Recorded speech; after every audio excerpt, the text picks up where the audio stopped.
Welcome to the Conscious Relationship Uncoupling and Parenting Summit. It's me, Lucia Gabriela, your host and producer.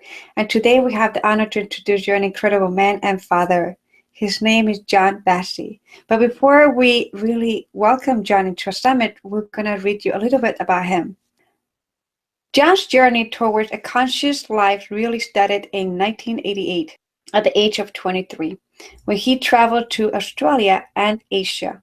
He embarked on a journey of self-discovery and healing to overcome using drugs to manage masking emotional difficulties after a challenging childhood. His initial journey was the beginning of many years of self-inquiry, meditation, healing, growth. After traveling overseas for a little over 6 years, John returned to the UK, aged 33, to settle and continue his life and establish his mission and purpose. While in India, Thailand, Japan, and also back in the UK, John trained and explored and experienced many healing and self-development modalities. These include massage, meditation, Reiki, neo-enlightenment, breath and body work, color light therapy using autosoma and color puncture, herbal medicine, tantra, conscious kink, biokinetic, tai chi, and qigong and NLP.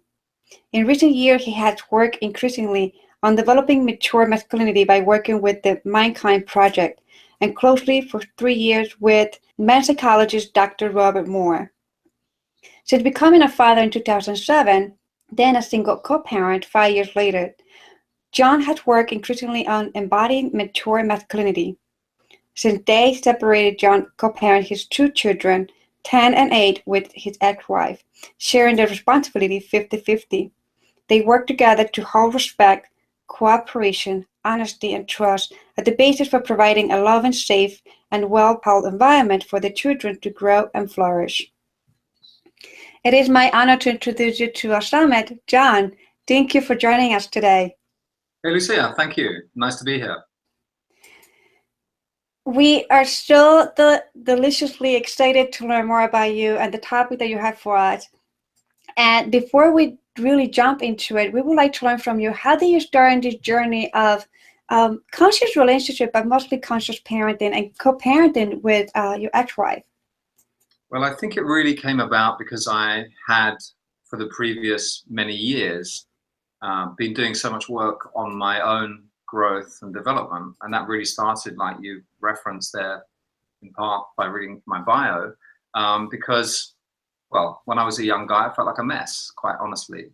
And I left the UK, and over many years and doing and exploring many different kinds of healing modalities, I began to grow, and I began to recognize the value of growing. And so by the time I met my now ex-wife and had children, I'd already had, almost a couple of decades of, or certainly a decade and a half of working on myself, looking into my shadow, healing, being the best person I could.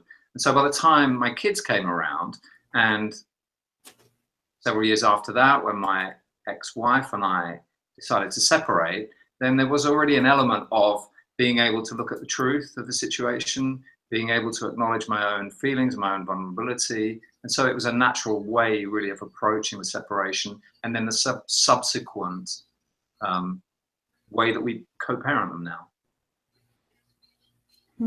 Beautiful. So our topic for today is about learn to consciously co-parent your kid with ease and grace in 6 weeks, regardless of the quality you now have with your ex-partner. So many of our audience is really looking for this one, John. So we're so excited to learn from you today. So here we go.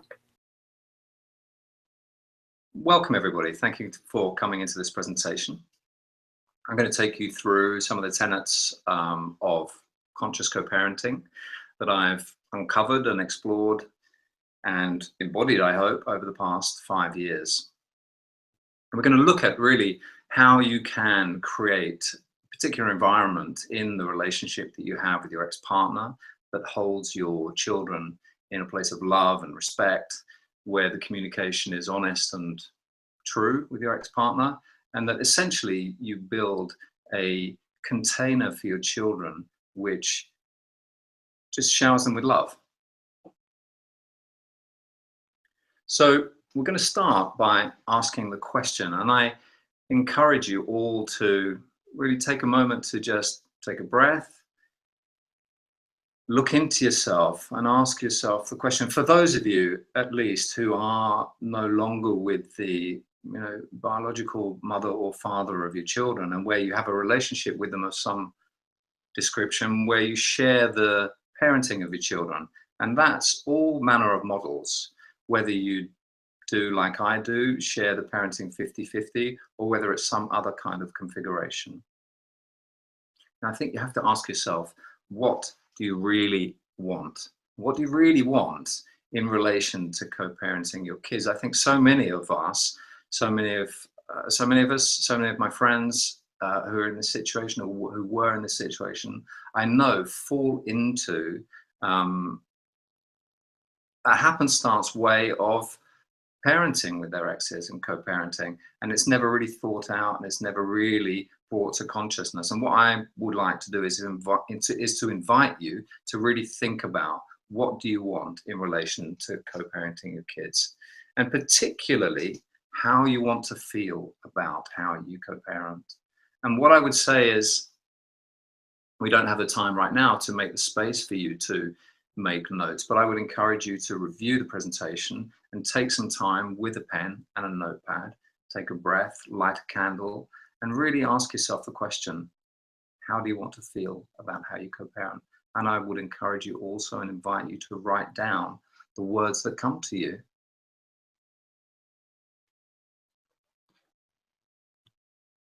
How do you want your children to feel? I mean, for me,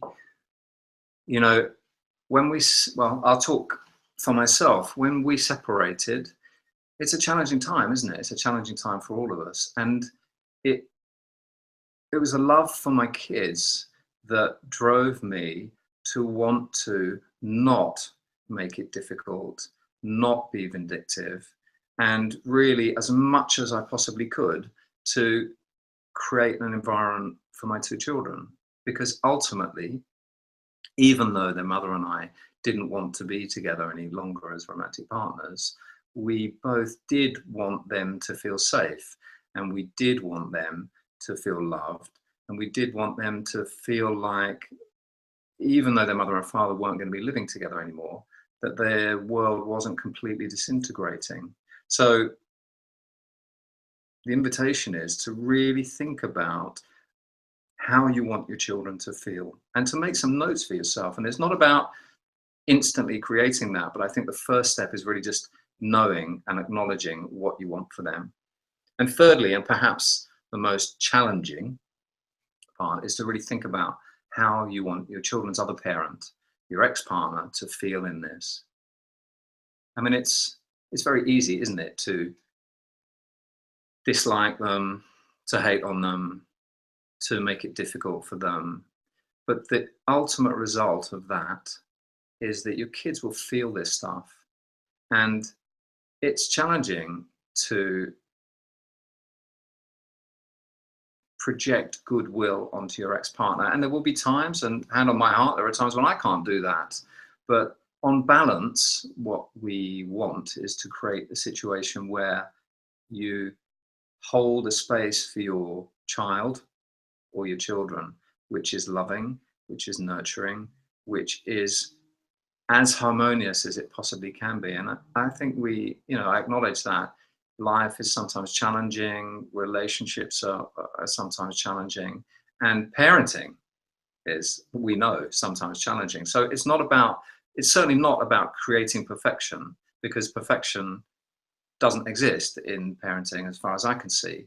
But it really is about consciously thinking and putting down onto paper how you want the people in this relationship, your children, your ex, yourself, to feel about the new model that you're creating for family. Because I realized something earlier in the year, when my family went through a particularly difficult time due to something unexpected, unforeseen, and out of our control, that even though it was difficult, and it did affect the children, even though it was difficult, the children felt well held. And it was astounding to me. And I realized at that point that we had been doing something right. And so I invite you to do something similar, which is really just think about what you want for them.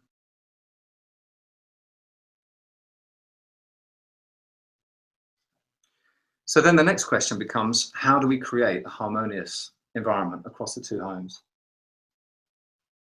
Because there's a difference between how things were and how things are, and also there's a transition period. Now, some of you will be listening to this and perhaps you are in the middle of separating. Some of you will be listening to this and maybe you're at the end of the journey and your children have left home, or your child has left home. Some of you will be at different stages to that. But I think that putting conscious attention on what we want to create across the two, and I'm assuming for most of you, most of us, it will be two separate homes that the children move between. The question is how we want to, because really, you know, when we were in love, assuming we were with our ex-partners and we were in a unit and we brought a child or children into the world, then it's different now. You know, I'll speak for myself. I have a relationship with their mother. We're kind of friends. It's a strange thing, isn't it? We're no longer romantic partners.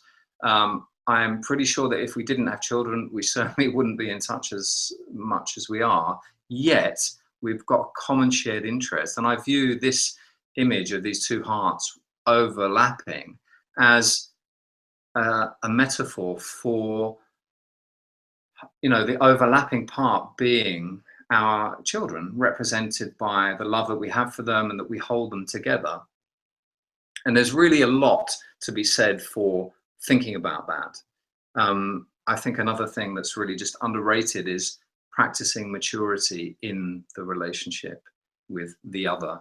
Because look, it can be challenging, it can be difficult, it can be easy also, but when times are tough and, you know, I need to take a breath, you know, preparing for this presentation to you all a few days ago, we had an argument. We had a major argument, and I really had to come home and think, wow, I'm giving this presentation, I'm talking to other people about how to do this well, and here I am having just, you know, maybe I should have taken a few breaths before I picked up the phone call to have the conversation about the thing that we needed to sort out.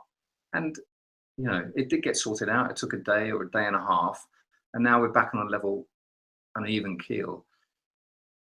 And it took something to do that. You know, it took me not continuing to exacerbate the problem. It took me coming home, sitting down, looking at the view and thinking, okay, right, what can I do to make it work? And then we talked and we both, I mean, I will give my ex-partner, whose name is Jess, as much credit, or credit too. She did the same thing, and we've developed a practice where we come to the table trying to make it work, and it wasn't always like that, and it has taken maturity on both sides. And the other thing is really seeing how we any of you listening to this who are co-parenting, you will already know that how you manage it, how you make it work, it shapes the child or the children's family, and it affects how they feel nurtured and held.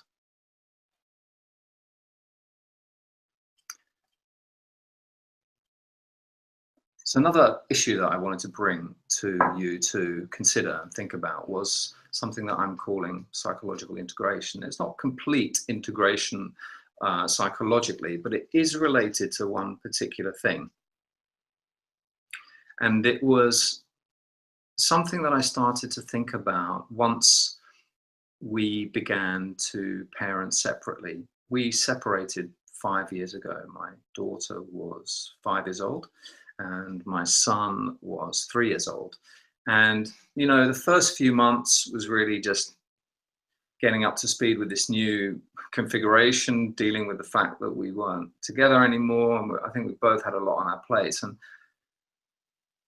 a lot of what we do now was formed in that time. And one of the things that I realized after probably about 6 months or so was, wow, my kids now have 2 homes. They never see their mother and their father together, apart from when we're handing the kids over.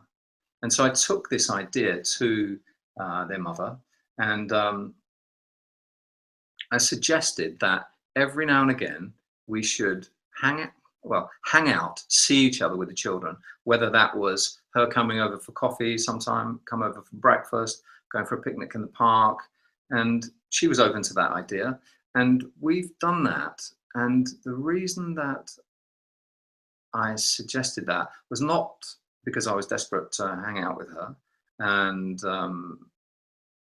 not for any other reason, that I just had some intuition that it would be psychologically good for the kids to have the view and the experience and the feeling that their mum and dad still talk to each other, that they could see their parents in the same place, being civil to each other, getting on with each other, coming together as what used to be the nuclear family unit.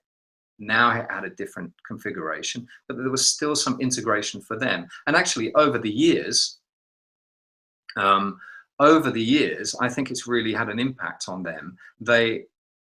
I know that they are really solid. You know, we've still got life. We've all got life happening. We've all got things impacting us, me, their mum, and them.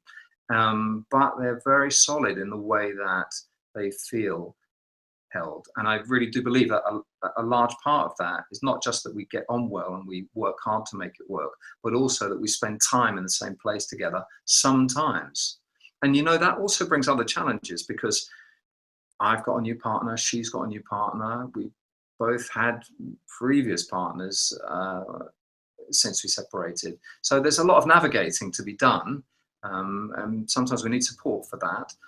But the aim being that they get some kind of psychological view that their parents are connected in some way.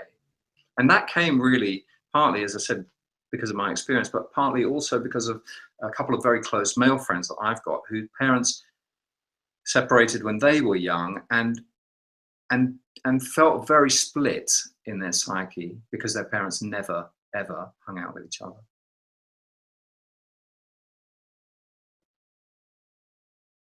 Okay, what makes it conscious? Well, basically, as I said to Lucia in the introduction to her, it's, in my view, a lot about reflecting on ourselves, looking at what we've got inside and doing our work. If we're doing our work, we can bring our hearts and the best of us to all our relationships, not just with our ex-partners, our colleagues, our friends, our lovers. And it really is about doing the work. I don't think you can really have a conscious relationship or consciously co-parent or consciously parent if you're not developing yourself in some way, if you're not doing your work. And, you know, doing your work is looking at your goals, celebrating yourself, finding community, finding your tribes, living your life as best you can. It doesn't mean being a bear or an elephant, but, you know, being insightful, being resilient, developing introspection, being courageous, developing your wisdom, being thoughtful, being honest, all these things.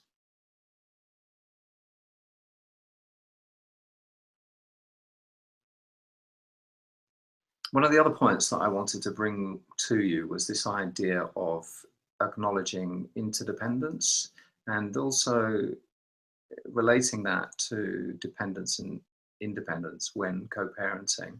So it's the idea that it's essentially the idea that we're not separate. And some of you may be familiar with some of the ideas behind this. But where I'm thinking about it, and what I think about it when I talk to myself about it and others, is if I'm thinking badly about my children's parent, we'll keep it about that relationship of co-parenting, but of course it applies everywhere. If I'm thinking badly, or I've got something going on that I'm not articulating, or I think I can I don't know, it's even hard to sum up what it's like to do this because I don't. You know, if I'm doing something which is, I know, essentially at odds with how she would like me to be being with the kids, or how she'd like me to be doing with them, then I know that it's going to create some kind of, you know, glitch in the matrix, some kind of ripple in the background of the relationship. And my suggestion is that we think about the new unit of the new shape of the family. You know, in this situation over here where I'm in, I've got a home. My children's mother has a home which is about, you know, 10 minutes away in a car. The children share the time between us equally. We have it pretty timetabled. We're as flexible as we can be with it. They go to school near both homes, and there's a structure. But it's not about that. It's not about the structure. It's really about how I think and I feel and I behave with those agreements that I have with my ex-partner. So, as I just mentioned, we have a timetable for when the kids are wherever they are, whichever house they're in. But we both try to be as accommodating as we can to the other person. If I ring and say, hey, look, I've got this meeting on Thursday night, I'd really like to go to it. Could you have the kids for me? If I know that if she can help me out, she'll do that. And she knows that I'll do the same thing if I can. I think that it's important that boundaries are maintained. I think it's really important to develop a system. It works well for us, and I suggest that you also, if you're in a co-parenting situation, take time with your ex-partner to sit down and work out what are the things you need to agree on. And then when you've got your structure and you've got your boundaries, you can choose to be flexible around them, or you can choose not. For example, I know that if I ask for something, that their mother is under no obligation whatsoever to help me out or to change the agreement. She's not under an obligation to do it, and I recognize that. And if she can do it, as I said, she will do it for me, and I'm grateful for that, but there's no expectation. And because of that, because we've got these clear boundaries in place, then there's no arguing. In fact, something came up recently, which was, and we've got a pretty tight set of agreements around pretty much everything you can think of, but something came up which was like, oh, actually, we don't have an agreement around that, do we? And I thought one thing, and she thought something else, and it was actually the source of this conflict that we had a few days ago that I mentioned a few minutes ago. And in fact, what we did was we threw some suggestions out. We both got a bit heated about it, and then we calmed down. We came back together again, you know, half a day later, and had a conversation. A few messages later, and we kind of worked out, okay, we need to put this structure in place to take care of that. And now we've done that, we think, okay, the container's sealed again. There was a little leak over there we didn't know about. But the interdependence is really the soft, squishy emotionality that we can embody in amongst all the structure that we put in place. And it's really something that I think is under thought about and under shared in relationships. It's something that I think is really important. I think it generates a lot of commitment and trust in the relationship, brings collaboration to the fore, and I recommend that you take an approach which is you put your structures in place, you practice maturity, and when you've got your structures in place, then you really think about, am I being kind? Am I being supportive? Do I need to hold that structure? Actually, I'm being asked to change the agreement. I don't really want to. Maybe I've got this thing I want to go to, and I'm going to go to that, and I'm going to say no. Or maybe, man, I've got this thing that maybe I want to go to, but actually, do you know what? I'm going to say yes because I like a few brownie points in the bank. And that's really how I approach it and how I think my ex approaches it. And it works really well for us. So I encourage you very much to consider it, give it a go. So that's pretty much all I wanted to share with you today. There's a lot to say about the subject. If you would like to speak to me or know more about what I do, you can come join our Facebook page. I do one-to-one Skype consultations with individuals and couples. I particularly welcome working with fathers. And shortly we're going to be setting up a closed 6-week group, a number of closed 6-week groups where people can come together. There's a bit more peer support. And we'd love to see you there. So come and say hello, either on the Facebook page, drop me an email or a Skype message, and I'd be happy to pick up a conversation with you and see how I can help. And thanks very much for coming today. Thank you, John, for such a beautiful and vulnerable presentation, sharing your story. So when you talk, in a part of your presentation, you talk about maturity. How can we co-parent with a parent who is not emotionally mature? Good question. And I think the answer is by practicing maturity ourselves. Yes, it's not ideal, is it? We would all love our ex-partners to be mature. We would all love them to be as mature as we are, right? And there are some of us who have ex-partners who don't fulfill our expectations, or perhaps, genuinely are acting in not such a great way. And I agree that's less than optimal. And I think also that, it's sad and it's difficult and it's challenging and it can be hard for the kids as well as for us. I think really we need to hold the space ourselves for maturity. Essentially nothing we can do to make our exes be what we'd ideally like them to be. But what I've seen and what I've coached people into and what I have experienced also is that by holding a space myself, or by holding spaces ourselves, we set the tone. And the other person might not acknowledge us for that, and they might not thank us for that, and they might still be, triggered and reacting. But it does have an effect.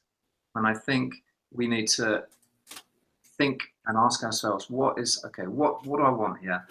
What's my mature response? And, we hold our boundaries. We can be flexible what we want.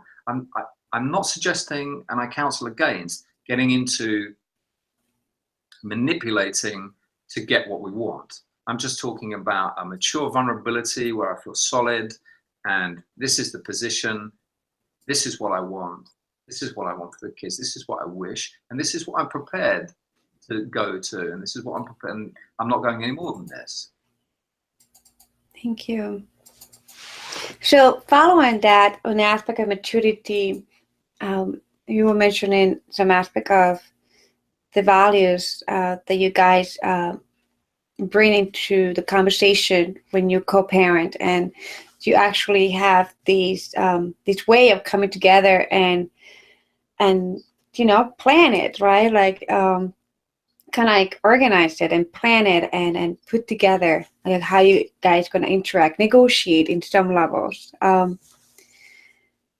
So in those part of negotiations or planning, sometimes takes a lot of responsibility. It takes a mature person to be responsible to face the consequences of it.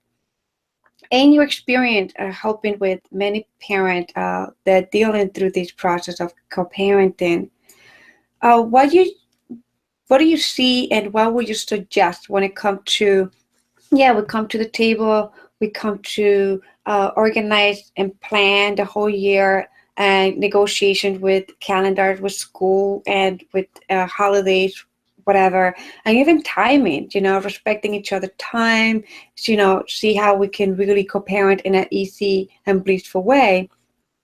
And in a situation, something happened, and in the dynamic where one of the parents is not taking full responsibility for what happened and actually is blaming the other person, and making the other person responsible, not just responsible in the physical way, but also responsible in an emotional way and the psychological way, all the levels that we can possibly imagine.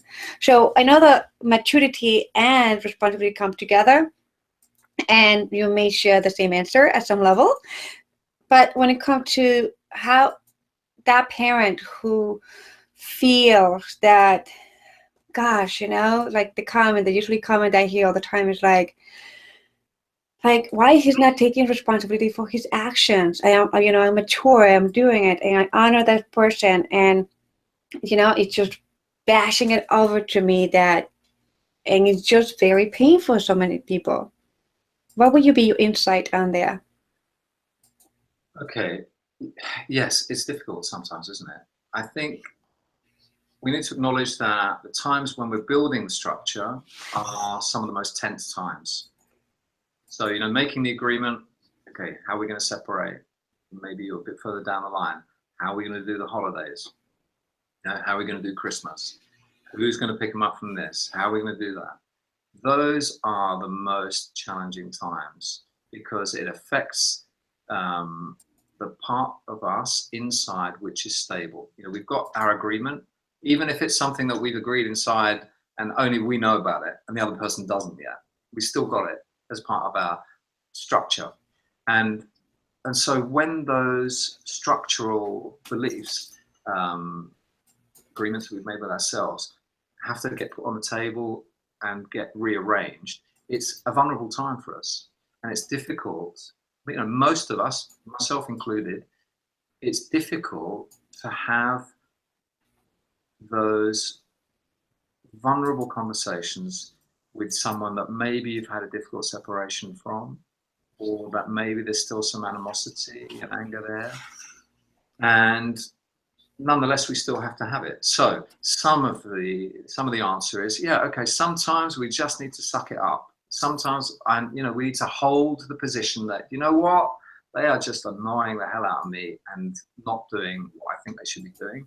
And sometimes we just need to hold that close to our chests, or hold it close and bring our maturity to the other things that need to be agreed. It's like a negotiation in a way, and then let's find something where we can meet and where we can agree on. Because what we'll find is that when we find something easy we can make an agreement on, it somehow soothes a part of our soul. It soothes a part of us. It tells us, okay, we can make progress with that person. We can feel validated. We can come to some agreement. Then maybe we'll enjoy a slightly better relationship around that small, quick, easy win that we've made, and then we can move on. But the answer is, sometimes it's hard. And sometimes with practice, we can, by holding the space that we want over time, bring about, there's no reason why we cannot, with our exes, create really great environments for the kids. I'm not talking about being I'm not talking about being your ex's best mate. I'm talking about creating a structure which holds the child or the kids where they feel good and they feel solid, and mom and dad are not hating on each other. And yeah, it's not easy at times, and it's those times of change and renegotiation that are always the most stressful. And once you've got some structure in place, then coast for a while. If you've got a long list of things that need agreeing and negotiating, chunk it down. Take the easy things first. Beautiful. Chunk it down. I love that. So what I think I'm hearing too is do not start a process of negotiation until we're really centered in who we are, centered in our values, centered in our boundaries, centered in our maturity, in our feeling ground. And from that place, we can make the decision of negotiation that is in alignment with our well-being and the well-being of our children. That's absolutely right. Yeah. And you know, when you lose it, and you will lose it, then take some time out. You know, if it's gone off the rails and it's spinning out of control, you know, it's like a gyroscope. Don't give it more energy so that it just spins more and more out of control. Just have some humility. Have the ability to say, look, this conversation's not working. Why don't we just sleep on it and talk again tomorrow? Because I guarantee you that giving yourself the space to do that, and your ex-partner hearing you say that, is going to be good for both of you. Yeah, so just keep you grounded in it. And so from your experience, this aspect of co-parenting also comes to some level of power exchange. So if you're the parent who is mature and grounded and not too much of the dominant, but more safe, like the one that holding the container for the environment in your well-being and for the child. And when you feel that the parent that is like, it's just kind of like trying to take that power like that, it's trying to just, you know, the energetic, they're trying to get the energetic from you.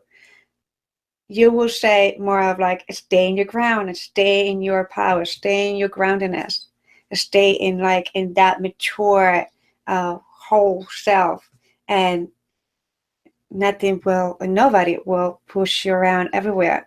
And wrapping it up with what you said, you talk about boundaries. That will help you more to not feel the pull everywhere. Because that's one of the biggest complaints that we hear in co-parenting, is that one of the parents always pulling in so many different directions. and as long as you keep that consistency and that groundedness, negotiation will be more blissful when you become aware when to do it, when it's the right time to do it. But it can only be pulled around if you're hanging on to the other end of the rope. The other thing is, power exchange can be sexy, right? But there ain't nothing sexy about negotiating with your ex. So there's a different dynamic to that kind of relationship. And I think you nailed it when you said it's really about being centered and being grounded. And, you know, I choose when to play hardball extremely carefully. And I really limit that. I really limit that to things that are very, very important to me. And also what I've learned over the years is that even though it's hard to do, to show some vulnerability, but without collapsing, has paid a lot of dividends. Because I might say, look, I really want this. I really want to not be able to pick them up after this thing because I've got this other thing going on there. Because over time, our experience has been that we really support each other. You know, if my ex has got something that I know is going to make her happy, because what I've realized is a happy ex means happy kids, and happy kids means a happy me. You know, an unhappy mum for them, whether it's something to do with the relationship with me or something to do with, her work or something external to that, it stresses the dynamic that they've got going on there. And that means that I might have to pick up, even if it's very subtle and below the level of awareness, I might have to pick up a bit more of the emotional support and stability for the kids. So yes, we can hold our ground, but I'm not counseling anybody to be aggressive it doesn't work. Or limited to those really crucial things. But I don't think it's a good strategy. Yeah, and I love the point that you just made, like not being aggressive. There's a difference between being aggressive and being grounded and in your power, which is totally different dynamic of acting, because aggressive coming from reaction is an acting kind of like energy. So beautiful. Thank you, John, for such a powerful presentation. So how can we reach out to you again? Great, thank you, Lucia. Come visit us on our Facebook page, which is Facebook.com/co-parent coaching, or drop me an email on consciouslycoparenting@icloud.com. Thank you. So if you have your last word of wisdom, what would you like to share with our community today about co-parenting? Well, thank you for having me. It's a pleasure, certainly, to share some of our journey with you. Of course, I wish everybody who's co-parenting luck. I would like to see more community around it internationally. It's hard. It's as hard as parenting and then some. And so, you know, if you're doing a good job, celebrate, give yourself a pat on the back, share your success stories with people. If you're having a challenging time, come get some support. Indeed, support is what really helps people. So thank you, John, again for joining us to this amazing summit. And thank you, our amazing community, for saying yes to the summit and following up with all of amazing speakers and the incredible wisdom and tips and goodies that they have been sharing with you. So again, so we'll see you in our next episode at the Conscious Relationship and Coupling and Parenting Summit. So see you next time. Bye.